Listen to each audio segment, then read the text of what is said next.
Presenting Civil Guruji app available in Google Play Store. Download now. नमस्कार दोस्तों, मैं engineer Riyazuddin, आप सभी का स्वागत है आपके अपने YouTube channel civil Guruji the civil engineer training institute में। आज के इस वीडियो में हम लोग बात करेंगे कुछ इंटरव्यू से रिलेटेड क्वेश्चन के बारे में। ये सारे क्वेश्चंस आपको कंक्रीट से रिलेटेड है, तो जानने के लिए वीडियो को लास्ट तक ज़रूर देखें।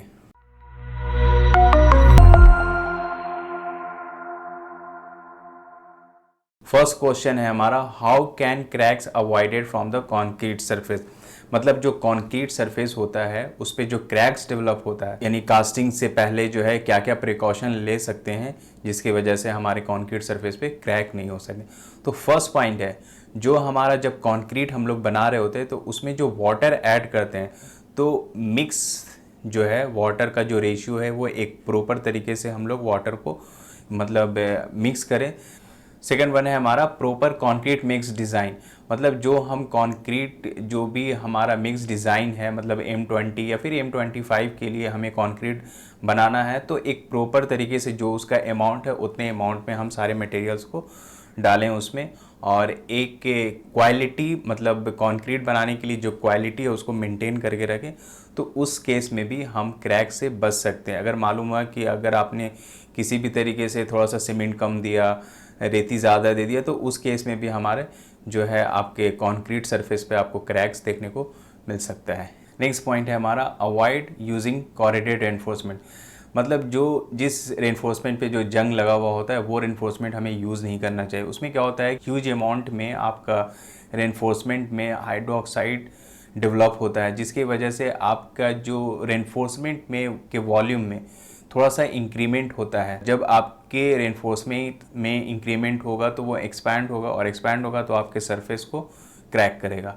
तो हम कभी भी कोरेडेड जो रेनफोर्समेंट है उसे यूज़ नहीं करना चाहिए। नेक्स्ट वन है हमारा प्रॉपर क्यूरिंग। जो भी हमारा टाइम पीरियड है क्यूरिंग का, उस टाइम पीरियड में तो एटलीस्ट हमें हर हाल में किसी भी तरीके से कंक्रीट को तो क्यूरिंग करना ही है। अगर आप कंक्रीट क्यूरिंग नहीं करेंगे तो ऑब्वियस सी बात है कि हमारे कंक्रीट के सरफेस पे आपको प्लास्टिक श्रिंकेज देखने को मिलेगा। इस वन है हमारा कि आपका जो कंक्रीट है वो प्रॉपर यानी प्रॉपर तरीके से प्लेस हुआ है कि नहीं वो देखना है, और आपने जो वाइब्रेटर है वो वाइब्रेटर यूज़ किया है कि नहीं। मालूम है कि आपने कंक्रीट पोर कर दिया और वाइब्रेटर नहीं चला है, आपने वाइब्रेटर नहीं चलाया, मतलब पूरी तरीके से आपका कंक्रीट जो है वो कॉम्पैक्ट नहीं हुआ, तो उस केस में भी आपको वॉइड्स, आपको उस कंक्रीट के बीच में वॉइड्स रहेगा, और आपके वॉइड्स रहेगा तो जाहिर सी बात है कि आपके कंक्रीट में क्रैक्स तो आपको देखने को मिलेगा ही।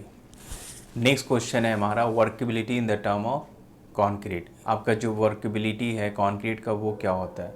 तो हमारे जो कंक्रीट की जो वर्केबिलिटी है हम उसे कह सकते हैं कि जो हमारा कंक्रीट है वो काम मतलब आपके इजी वे में हम लोग कंक्रीट को पोर कर रहे हैं। मतलब आपका कंक्रीट इस तरीके का होना चाहिए कि हम लोग बहुत इजी वे में अपने कंक्रीट को पोर कर सकें। अगर उसको हम लोग 100% कॉम्पैक्ट करते हैं तो विदाउट एनी सेग्रीगेशन या फिर ब्लीडिंग के बिना आपका 100% कंक्रीट जो है वो कॉम्पैक्ट भी हो जाए। बहुत इजी वे में हम लोग इसको यूज़ कर सकें। बहुत ज़्यादा आपका टाइट भी नहीं होना चाहिए और बहुत ज़्यादा लूज़ भी नहीं होना चाहिए। जब आप लूज़ होगा तो ऑब्वियस सी बात है कि आपका ओवर ब्लीडिंग होगा, और बहुत ज़्यादा टाइट रहेगा तो उसको कॉम्पैक्ट करने में काफ़ी हद तक दिक्कत होगा। तो ऐसा आपका कंक्रीट होना चाहिए जो कि ईजी टू वर्क हो, तो उसको हम लोग वर्केबिलिटी कहते हैं। नेक्स्ट क्वेश्चन है हमारा, slab for various type of construction. मतलब अगर हम लोग डिफरेंट कंडीशन में अगर हम लोग कंक्रीट प्लेस कर रहे होते हैं तो हर कंडीशन में हमारा जो स्लम की जो वैल्यू है वो IS कोड 456/2000 के अकॉर्डिंग स्पेसिफिकेशन आपका दे रखा है, उसी के अकॉर्डिंग हम लोग स्लम वैल्यू को कंसीडर करते हैं। अब जैसे आप फर्स्ट पॉइंट में आप देख रहे हैं कि जब पेवमेंट में जब हम लोग कंक्रीट पोर कर रहे होते हैं तो आपकी जो कंक्रीट की जो वर्केबिलिटी है वो वहाँ पर बहुत ज़्यादा मतलब वेरी लो, बहुत कम होती है। जैसा कि आप देख रहे हैं IS कोड में वहाँ पर दे नहीं रखा है उसकी स्लम की वैल्यू। 7.11 में जाएंगे तो आपको देखने को मिलेगा। तो उस केस में हम लोग क्या करते हैं, कॉम्पैक्टेड फैक्टर को हम लोग कंसीडर करते हैं। अब ये कॉम्पैक्टेड फैक्टर जो हम लोग टेस्ट करते हैं, अगर उसकी वैल्यू 0.78 से लेकर 0.80 आता है तो उस कंक्रीट को हम लोग पेवमेंट के लिए यूज़ करेंगे पेवर के थ्रू।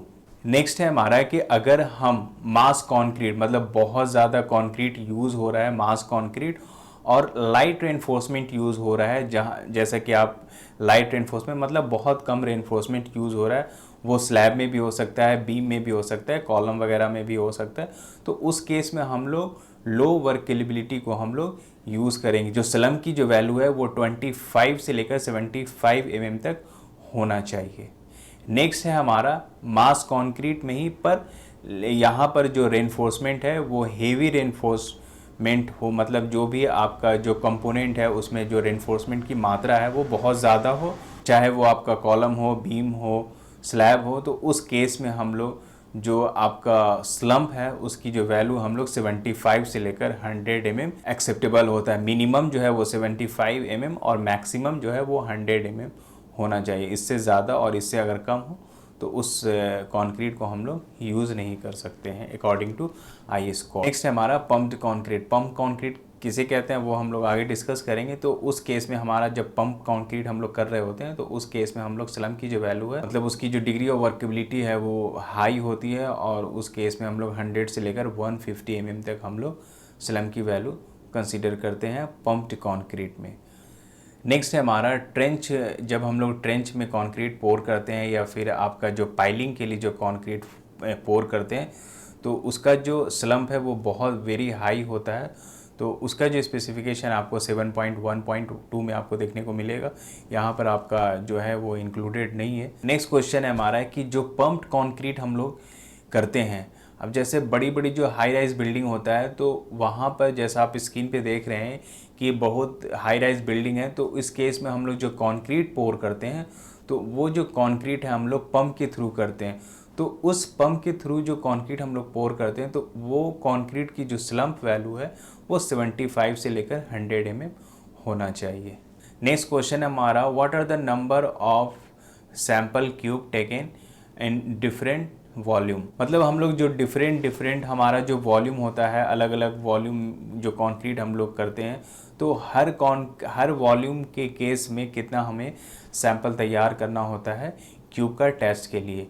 अब IS कोड के अकॉर्डिंग 456/2000 के अकॉर्डिंग क्लॉज नंबर 5.2.2 में आपका ये दे रखा है कि अगर हम 1 से 5 m³ तक अगर हम कास्टिंग कर रहे हैं तो उस केस में हमें एक सैंपल आपको तैयार करना है। एक सैंपल में 3 क्यूब आते हैं, मतलब एक सैंपल का मतलब हो गया कि 3 क्यूब आपको रेडी रखना है टेस्टिंग के लिए।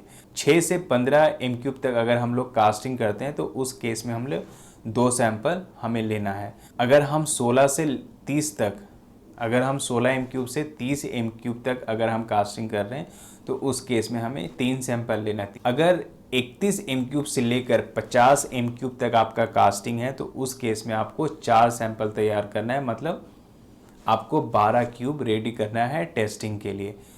उसके बाद अगर 50 से ज़्यादा हमारा कास्टिंग है तो हर 50 के बाद हम एक सैंपल ऐड करेंगे। मान लिया कि अगर 50 तक हमने कास्टिंग करना है तो उस केस में हम लोग 4 सैंपल तैयार कर रहे हैं। अगर मान लिया कि 65 है तो 65 अगर हमें m³ तैयार करना है तो उस केस में हम लोग 5 आपका सैंपल तैयार होगा।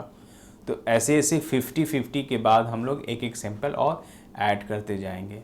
तो इस तरीके से IS कोड में लिख रखा है कि हमें कितना m³ में कितना सैंपल रेडी करना है टेस्टिंग के लिए।